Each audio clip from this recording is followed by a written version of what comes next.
Blackmailing का मामला जो है, इस मामले में रोजाना नए खुलासे हो रहे हैं, नई नई जानकारियां और चौंकाने वाली खबर सामने आ रही है। एक और बड़ी खबर आपको बता दें, शहर के नामी बदमाश आरोपियों को फंडिंग करता था, ये भी बात सामने आई है।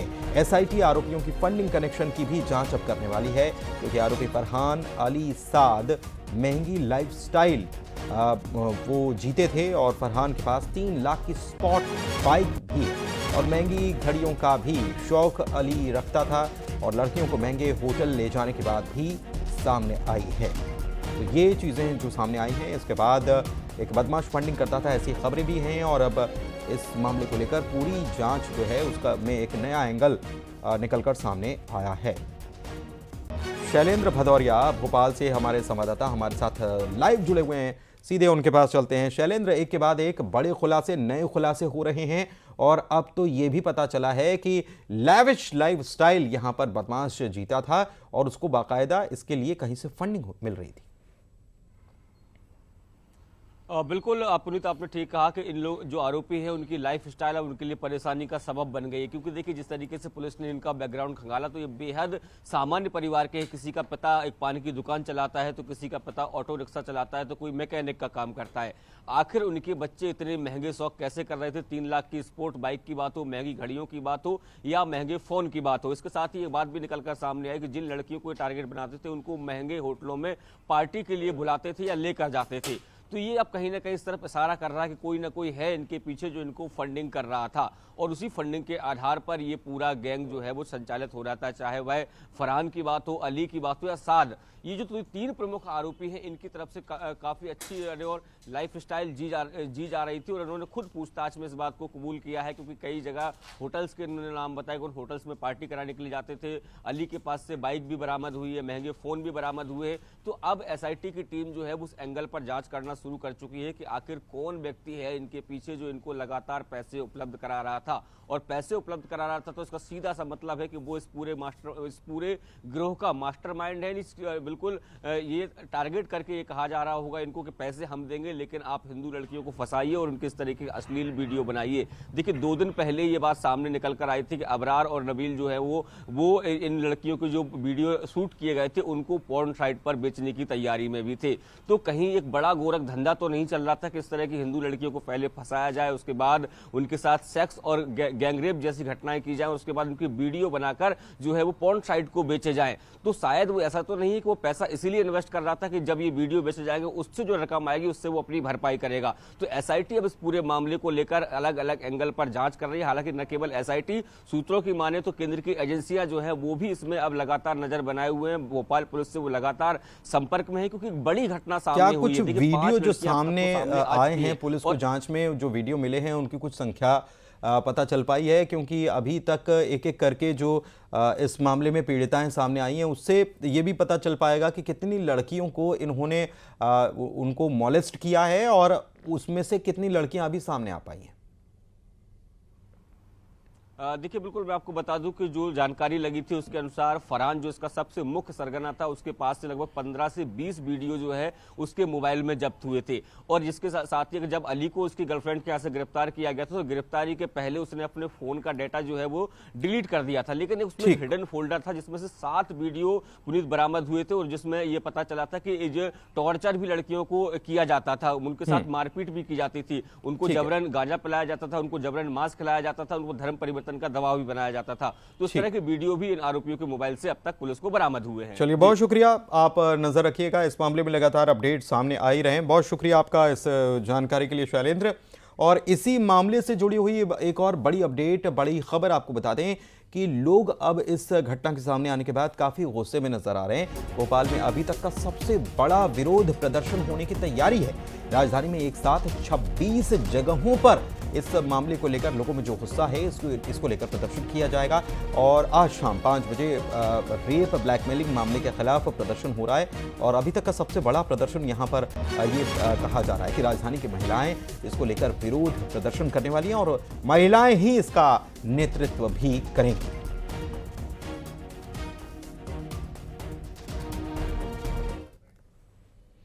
और भोपाल में पहचान छिपाकर दुष्कर्म का एक और मामला सामने आया है। पुलिस ने इस मामले में केस भी दर्ज कर लिया है और आरोपी ने नाबालिग के साथ दोस्ती की और दुष्कर्म कर शादी का दबाव भी बनाता रहा। सबसे बड़ी बात यह है कि एक लंबे समय से यह सब कुछ चल रहा था। लॉकडाउन के समय से नाबालिग को वो प्रताड़ित कर रहा था। आरोपी का नाम साहिल है और पुलिस आगे की जांच इस मामले में कर रही है।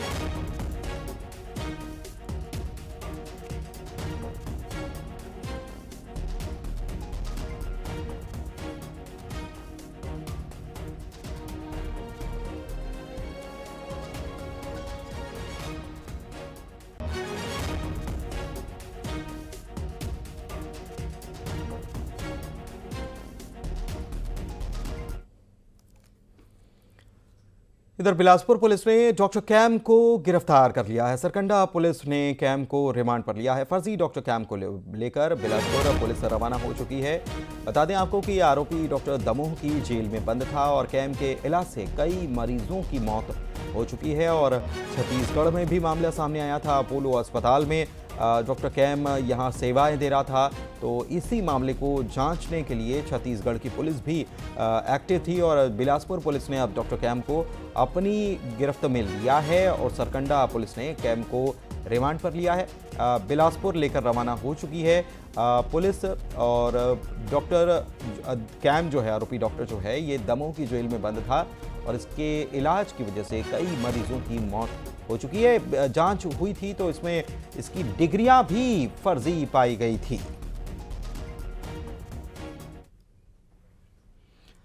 प्रदेश में, मध्य प्रदेश में बिजली उपभोक्ताओं को इस महीने ही बड़ा झटका लगने वाला है। बिजली कंपनियों ने FPPAS सरचार्ज लगाना शुरू कर दिया है और इस वजह से बिजली बिल में अच्छी खासी बढ़ोतरी होने वाली है।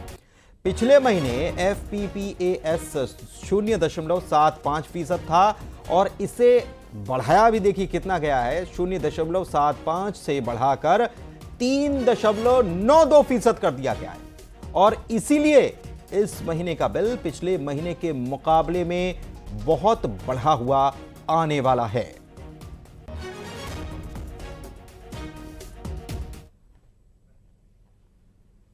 इधर खंडवा के हरसूद पहुंचे मुख्यमंत्री डॉक्टर मोहन यादव ने तेंदुपत्ता समितियों, वन समितियों और जनजातीय सम्मेलन में शिरकत की। विकास कार्यों का लोकार्पण, भूमि पूजन कर क्षेत्रवासियों को सौगात दी। मंच से मुख्यमंत्री ने कांग्रेस पर निशाना भी साधा और पहलगाम आतंकी हमले पर कहा कि प्रधानमंत्री के नेतृत्व में देश आगे बढ़ रहा है। दुश्मनों को अच्छा नहीं लगा, धर्म पूछकर मारा, पाप किया, हमारी सेना समर्थ है, मिट्टी में मिलाने का काम प्रधानमंत्री कर देंगे और पाकिस्तान को साफ संदेश है कि छेड़ोगे तो हम छोड़ेंगे नहीं।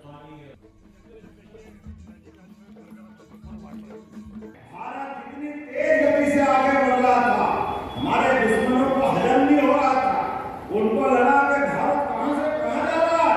कई सारे देश के दुश्मनों ने मिलकर के हमारे हंसते खेलते कश्मीर में आग लगाने का काम किया। पहलगाम के अंदर धर्म पूछ करके पाप करने का काम किया।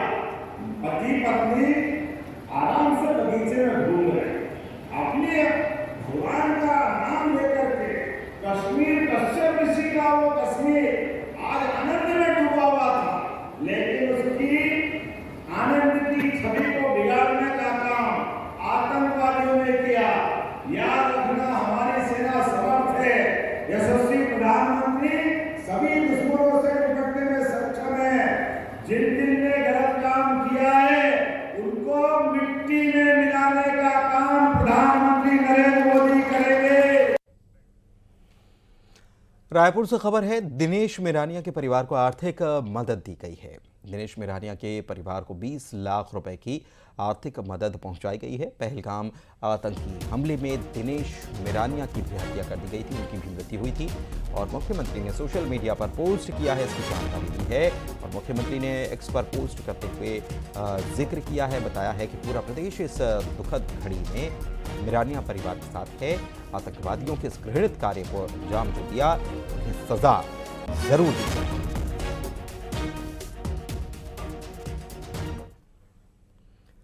कवर्धा में 47 संदिग्धों को पुलिस ने हिरासत में लिया है। बगैर दस्तावेज के ये किराए पर रह रहे थे। बिहार और पश्चिम बंगाल का अपने आप को ये निवासी बता रहे हैं। इनके पास पहचान का कोई भी दस्तावेज नहीं है। पुलिस इनसे पूछताछ कर रही है।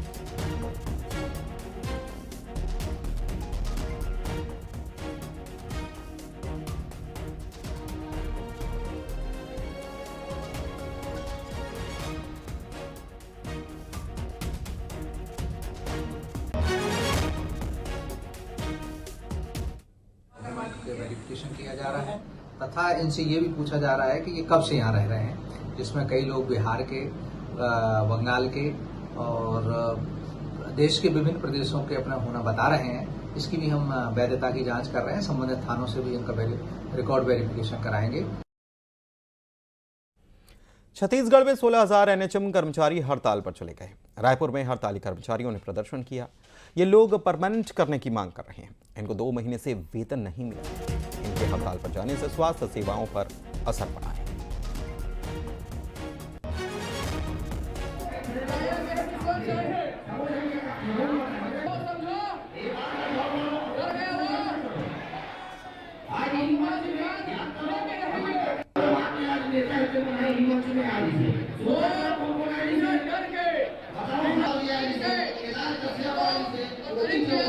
तो एनएचएम के कर्मचारियों की हड़ताल, इनकी संख्या 16,000 है और आप सोचिए कि 16,000 परिवारों को 2 महीने से उनके घर पर वेतन नहीं पहुंचा है, तो कैसे इनका घर बार चल रहा होगा, ये भी एक बड़ा मसला है। परमानेंट करने की भी मांग कर रहे हैं और इसी वजह से अब ये हड़ताल पर चले गए हैं। स्वास्थ्य सेवाओं पर असर है।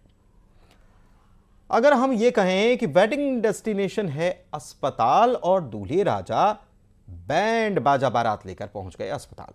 दुल्हनिया को लेने के लिए गोद में उठाकर लिए 7 फेरे।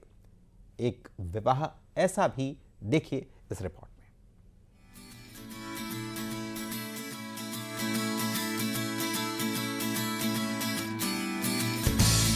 दुल्हन बीमार, दूल्हे का देखिए प्यार।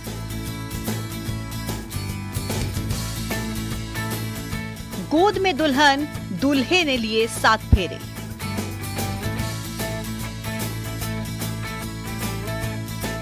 वेडिंग डेस्टिनेशन बना अस्पताल।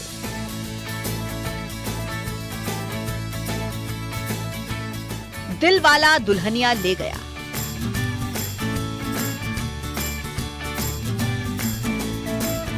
अस्पताल में विवाह 2। 7 फेरे की ऐसी खूबसूरत तस्वीर यकीनन किसी ने पहले नहीं देखी होगी। दुल्हन को दूल्हे ने गोद में ही उठा लिया और लेने लगा 7 फेरे कि आप टेंशन ना करें, मैं हूं ना आपके साथ, आपका हमसफर।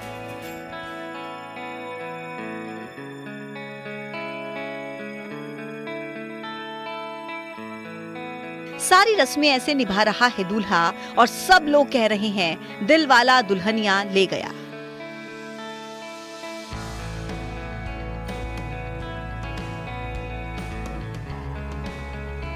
अब शादी के लिए खास वेडिंग डेस्टिनेशन भी चुन ली गई। ये डेस्टिनेशन ना तो कोई हिल स्टेशन है और ना ही कोई होटल, बल्कि चुना गया है अस्पताल। अस्पताल में ही बैंड बाजा बारात लेकर पहुंचा दूल्हा। मरीज कम और बाराती आपको ज्यादा दिखाई दे रहे होंगे। तो ये अनोखी शादी कहां हुई, जिसे देखकर आपको विवाह मूवी भी याद आ रही होगी। तो ऐसा ही है ये अनोखा बंधन। राजगढ़ के व्यावरा में हुई ये खास शादी।